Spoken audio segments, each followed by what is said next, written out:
Shalom semuanya, puji Tuhan. Kita bersyukur kepada Tuhan. Hari ini adalah hari Sabtu 17 Februari 2024. Saya percaya kita semua sudah spend time dengan baik, dengan keluarga, dengan orang yang kita kasihi, atau juga sebagian kita mungkin sibuk membersihkan rumah dan melakukan berbagai macam kegiatan. Saudara yang punya anak mungkin mengantar anak-anak les dan melakukan aktivitas kegiatan sport dan sebagainya. Kita bersyukur kalau kita masih bisa menikmati momen-momen seperti ini. Itulah hidup yang Tuhan berikan, penuh dengan antusiasme.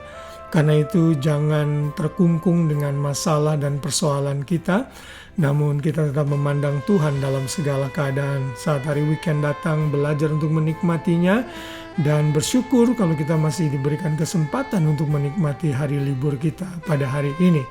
Dan renungan malam pada hari ini kembali akan mengingatkan kita dan memenuhi hati dan pikiran kita dengan firman Tuhan, sehingga kita terus menjadi pribadi yang lebih baik lagi.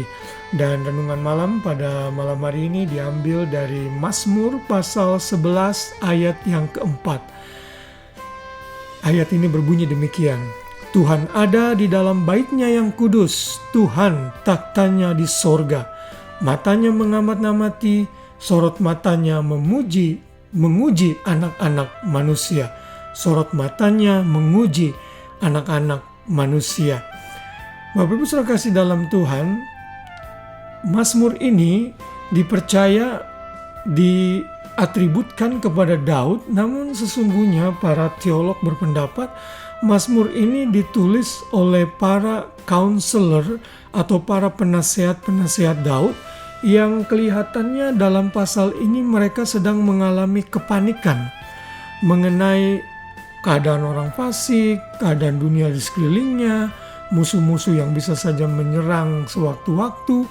Tetapi Daud tetap dalam keadaan damai dan Daud tetap percaya kepada Tuhan yang ia sembah. Karena itu tidak salah dalam ayat ini Daud berkata, sesungguhnya mata Tuhan itu melihat Daud, melihat anak-anaknya. Dan Tuhan itu ada di bait-Nya yang kudus, di taktanya.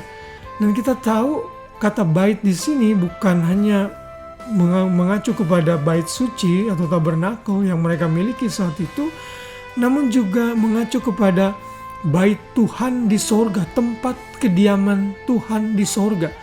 Di sorga itu tidak ada goncang-ganjing, di sorga itu tidak ada hal yang menakutkan, tidak ada hal yang membuat kita khawatir. Semuanya under control. Di dunia yang masih jatuh dalam dosa ini dan belum ditebus secara sempurna sampai Kristus datang, kita masih bisa mengalami banyak penderitaan dan hal yang tidak baik.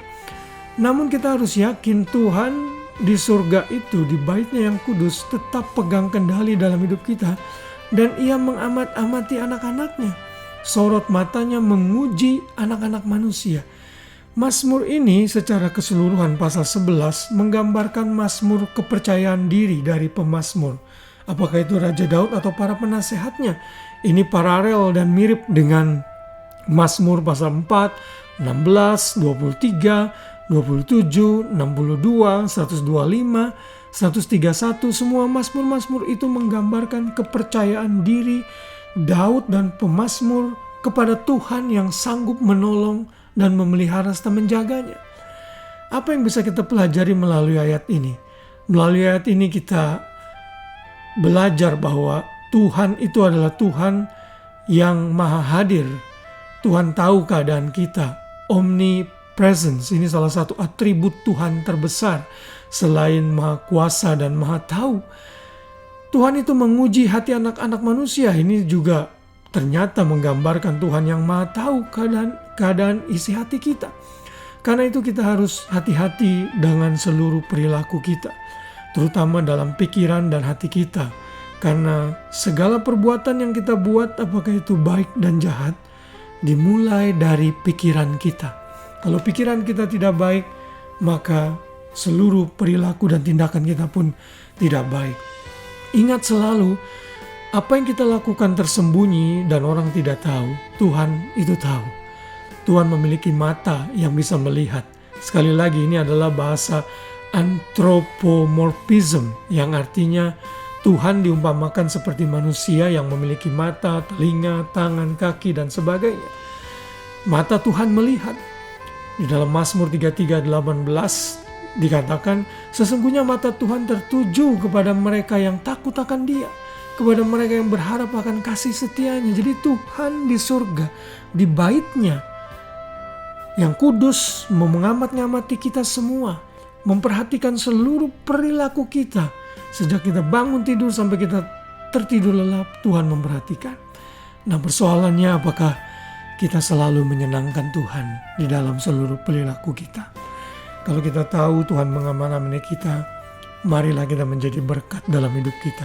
Marilah terus menjadi pribadi yang memuliakan Tuhan, sehingga melalui hidup kita, nama Tuhan dipermuliakan. Kiranya renungan malam ini kembali mengingatkan kita betapa Tuhan yang Maha Hadir dan Maha Tahu itu selalu memperhatikan kita. Biarlah hidup kita didapati tidak bercela di hadapannya, dan kita terus selalu menyenangkan Dia dalam hidup kita.